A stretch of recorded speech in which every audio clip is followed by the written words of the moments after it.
Hello and welcome back to tricks. आज के इस वीडियो में बात करेंगे इंडिया ने क्या स्टैंड लिया United Nations Human Rights Council में ऑन इजराइल पैलेस्टीन इशू।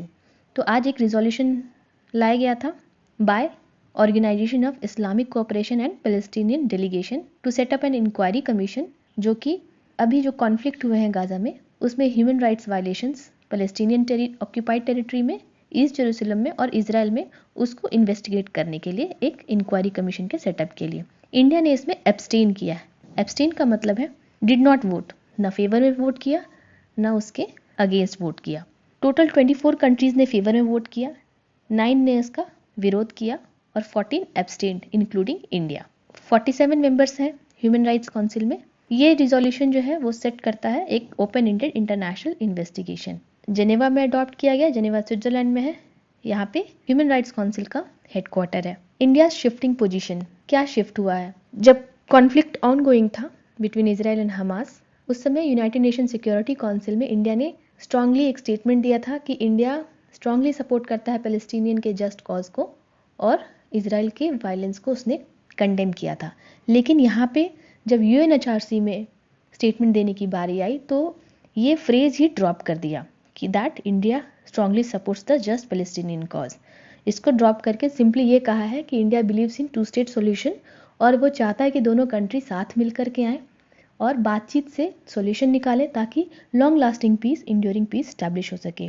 तो यहाँ पे देख रहे हैं कि इंडिया ने कोशिश की है एक बैलेंस बनाने की between Israelis and the Palestinians. तो this is what diplomacy is. कोई भी स्ट्रॉन्ग लाइन नहीं होती है और एक टाइट रोप होता है जहाँ पे बैलेंस बनाया जाता है। इजराइल के साथ इंडिया के अच्छे रिलेशन हैं, पैलेस्टीन को भी इंडिया शुरू से सपोर्ट करता आया है। इसीलिए जब वायलेंस हो रहा था तब उसने वायलेंस को इंडिया ने कंडेम किया और जब बारी आई इजराइल के अगेंस्ट एक्शन लेने की तो यहाँ पे इजराइल को इंडिया ने सपोर्ट किया। अब इंडिया ने ऐसा चेंज क्यों लाया, तो इसको अभी अगर समझें तो इंडिया के पिछले डिसीजन से इसको कुछ समझ सकते हैं। 2014 में इसी तरह का जब एक रिजोल्यूशन लाया गया था तो इंडिया ने इजराइल के अगेंस्ट वोट किया था। जब इजराइल वेस्ट बैंक पे बाउंड्री कंस्ट्रक्ट कर रहा था उस टाइम में अगेंस्ट में वोट किया था, क्योंकि वो एक तरह से ऑक्यूपेशन था, इंक्रोचमेंट था, तो वो इंडिया सपोर्ट नहीं करता है। लेकिन जब इजराइल के अगेंस्ट एक रिजोल्यूशन लाया जा रहा था यूएनएचआरसी में ही, जिसके बाद इजराइल को इंटरनेशनल क्रिमिनल कोर्ट में ले जाया जा सकता था, तो इंडिया ने उस समय इजराइल के फेवर में वोट किया था 2015 में। उस समय ये अपोजिशन लीडर्स ने क्रिटिसाइज भी किया था गवर्नमेंट के स्टैंड को कि इंडिया जो है अपना पोजीशन चुपके से चेंज कर रहा है।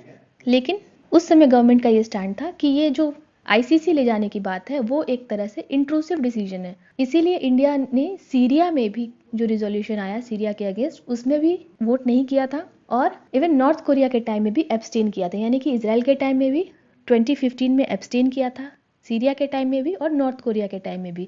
अगर उस पोजीशन से हम लोग इंडिया के डिसीजन को समझने की कोशिश करें तो ये समझ में आएगा कि इंडिया ने क्यों एब्सटेन की। Apart from India, France, Italy, Japan, Nepal, Netherlands, Poland और साउथ कोरिया, इन लोगों ने भी वोटिंग से एब्सटेन किया, वोट नहीं किया। जबकि पाकिस्तान, रशिया, चाइना, बांग्लादेश, इन लोगों ने फेवर में वोट किया। श्रीलंका पे भी रिजोल्यूशन लाया गया था जिसमें भी इंडिया ने एब्सटेन किया वोटिंग से। यूएनएचआरसी के बारे में कुछ इंपॉर्टेंट चीज़ें जान लें। ये 2006 में स्टैब्लिश हुआ था। 47 मेंबर्स हैं जो कि 3 ईयर टर्म के लिए इलेक्ट होते हैं। हेडक्वार्टर जेनेवा में है। अभी प्रेसिडेंट जो है वो नजाहत शमीम है। मेंबर्स इनके इलेक्ट होते हैं by United Nations General Assembly और रोटेटिंग बेसिस पे इसके मेंबर्स इलेक्ट होते हैं। री इलेक्ट हो सकते हैं मैक्सिमम 1 मोर टर्म, उसके बाद अपना पोस्ट रिलिंक्विश करना पड़ता है। और रीजन के बेसिस पे ये सीट डिस्ट्रीब्यूट होते हैं। जैसे अफ्रीका रीजन को 13 सीट्स मिले हैं, एशिया को 13, ईस्टर्न यूरोप को 6, लैटिन अमेरिका और कैरिबियन को 8, वेस्टर्न यूरोप और अदर ग्रुप्स को 7। और इनमें रोटेशन के बेसिस पे सीट्स डिस्ट्रीब्यूट होते हैं। अभी यूएसए जो है वो मेंबर नहीं है, केवल ऑब्जर्वर स्टेटस है यहाँ पे, इसलिए वो वोट नहीं कर पाया। यूएसए ने स्टेटमेंट दिया है कि ये अनफॉर्चुनेट है ऐसा रिजोल्यूशन। नेतान्याहू ने भी अपना स्ट्रॉन्ग ऑब्जेक्शन दिया है। ऑब्वियसली पैलेस्टीनियंस ने इसको अपलॉड किया है। इसका session generally 3 times a year होता है, मार्च, जून और सितंबर। हाउएवर इमरजेंसी सेशन कभी भी बुलाया जा सकता है। और यूएनएचआरसी जो है वो पीरियोडिक रिव्यूज सबमिट करती है मेंबर कंट्रीज की, वहाँ पे जो ह्यूमन राइट्स वगैरह वायलेशन होते हैं उन पर। इसमें 2 वर्किंग ग्रुप होते हैं, एक वर्किंग ग्रुप ऑन कंप्लेंट्स और दूसरा होता है working group on situation. Complaint पहले यहाँ आ जाती है और ये ग्रुप डिटरमाइन करता है वेदर उस कंप्लेंट में इन्वेस्टिगेशन होनी चाहिए या नहीं। फिर वो अपना decision working group on situation को देता है, ये इन्वेस्टिगेट करता है, रिपोर्ट फाइनली सबमिट करता है और अपना रिकमेंडेशन देता है कि क्या स्टेप्स लेने चाहिए। इजराइल ने अभी इंडिया को हाल फिलहाल में हेल्प भी किया है।